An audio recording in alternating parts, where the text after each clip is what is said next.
देव पढ़ने में थोड़ा एवरेज और लड़कियों के मामले में थोड़ा कच्चा था। उसकी मुलाकात 11th स्टैंडर्ड में अंजलि से हुई। अंजलि पढ़ने में अच्छी और अपने फ्यूचर के बारे में बहुत सोचने वाली लड़की थी। धीरे धीरे 11th खत्म होते होते वो अच्छे दोस्त बन गए थे और 12th में देव ने अंजलि से अपने प्यार का इजहार कर दिया।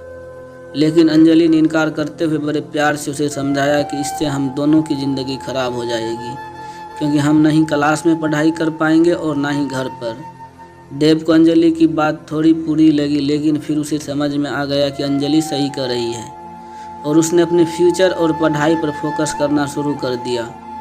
और अब देव किसी भी लड़की से बात नहीं करता था, यहाँ तक कि अंजलि से भी नहीं, क्योंकि उसे लगता था कि वो जब भी अंजलि से बात करता है तब उसे अच्छा नहीं लगता था, क्योंकि कुछ दिन पहले तक अंजलि उसकी क्रश थी और आज वो उसे रिजेक्ट कर चुकी थी। और देव इन सब बातों को नज़रअंदाज करते हुए अपने इंटरमीडिएट की परीक्षा में मेहनत करके पूरे स्कूल में फर्स्ट आ गया। बाद में देव दिल्ली के एक कॉलेज से बीटेक करने लगा और वहाँ भी वह किसी लड़की से बात नहीं करता था, क्योंकि अंजलि ने उससे जो भी बातें कही थी कहीं न कहीं उसके दिल में बैठ गया था। और जब भी उससे कोई लड़की बात करने आती वो मुंह मोड़ लेता। वो धीरे धीरे अपनी पढ़ाई में और भी अच्छा होता गया और आखिरी में आते आते वो अपने कॉलेज में भी टॉप 10 की लिस्ट में आ गया और उसे कॉलेज से प्लेसमेंट भी मिल गई और देव जॉब करने फिर से मुंबई चला गया। इत्तेफाक से जिस कंपनी में देव को जॉब मिला उसी कंपनी में अंजलि भी काम करती थी। जब देव ऑफिस गया तो उसे वहां अंजलि दिखी, लेकिन अब अंजलि के लिए उसके दिल में कोई जगह नहीं थी और इसलिए वो हर बार अंजलि से छिपता रहता। इसलिए नहीं क्योंकि वो उससे नाराज था, बल्कि इसलिए क्योंकि वो फिर से अंजलि की ज़िंदगी में नहीं आना चाहता था। लेकिन वो कहते हैं ना कि भगवान की मर्जी के आगे किसी की नहीं चलती। एक दिन ऑफिस के कैंटीन में अंजलि ने देव को देख लिया और उसके पास जाकर उससे बातें करने लगी। देव के पास भी अंजलि से बात करने के अलावा और कोई विकल्प नहीं था। दोनों के दिल में पिछले 4 सालों से जो भी दर्द था उन्होंने एक दूसरे को बताया और खूब सारी बातें की। अंजलि ने उससे बिछड़ने के बाद अपने सफ़र के बारे में बताया और देव से उसके बारे में पूछा। इसके बाद देव को कहीं न कहीं लगने लगा था कि अंजलि गलत नहीं थी और देव को फिर से अंजलि से प्यार हो जाता है।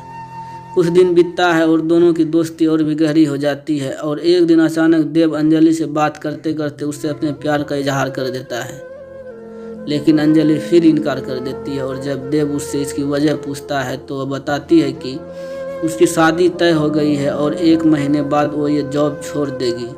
जब ये बात देव को पता चली तो वो एक बार फिर टूट गया, जिसके बाद वो अपने आप को संभाल नहीं पाया और एक चिट्ठी अंजलि के लिए छोड़कर चला गया। और अंजलि उस खत को पढ़ती है। इसमें लिखा था, मेरी प्यारी अंजलि, मैं तुमसे बहुत प्यार करता हूँ, लेकिन शायद तुम मेरी ज़िंदगी में नहीं हो, इसलिए तो मैंने तुम्हें 2 बार खोया है। कोई भी इंसान इतना बदनसीब कैसे हो सकता है कि अपने प्यार को 2 बार खोए। मैं नहीं जानता कि मैं तुमसे दूर रह के जी पाऊँगा कि नहीं, लेकिन अगर तुम्हें किसी और से शादी करते देख लूँगा तो पक्का जी नहीं पाऊँगा। इसलिए मैं तुम्हें और इस शहर दोनों को छोड़कर जा रहा हूँ। शायद तुम मुझे भूल जाओ, लेकिन दूसरी बार मिलने के बाद मैं तुम्हें कभी नहीं भूल पाऊँगा। मैं भगवान से प्रार्थना करूँगा कि वो तुम्हें और तुम्हारे होने वाले पति को हमेशा खुश रखे। तुम्हारा प्यार, देव। खत पढ़ने के बाद अंजलि रोने लगी और देव को बहुत ढूंढा पर वो कहीं भी नहीं मिला। और बाद में अंजलि ने अपने परिवार की खुशी के लिए अभिषेक से शादी कर ली। लेकिन अंजलि को आज भी ये बात हमेशा सताती रहती है कि देव कहाँ होगा, किस हाल में होगा।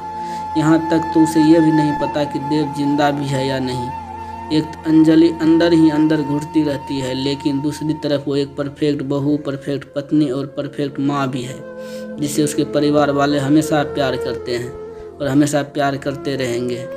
हमें यह तो नहीं पता कि अंजलि ने 12th स्टैंडर्ड में या जॉब टाइम पर देव को ठुकरा के गलत किया या सही, लेकिन देव ने यह साबित कर दिया कि वो अंजलि से सच्चा प्यार करता था और इस बात का एहसास शायद अब अंजलि को भी हो चुका था और इसलिए शायद आज तक अंजलि अपने आप को माफ़ नहीं कर पाई है।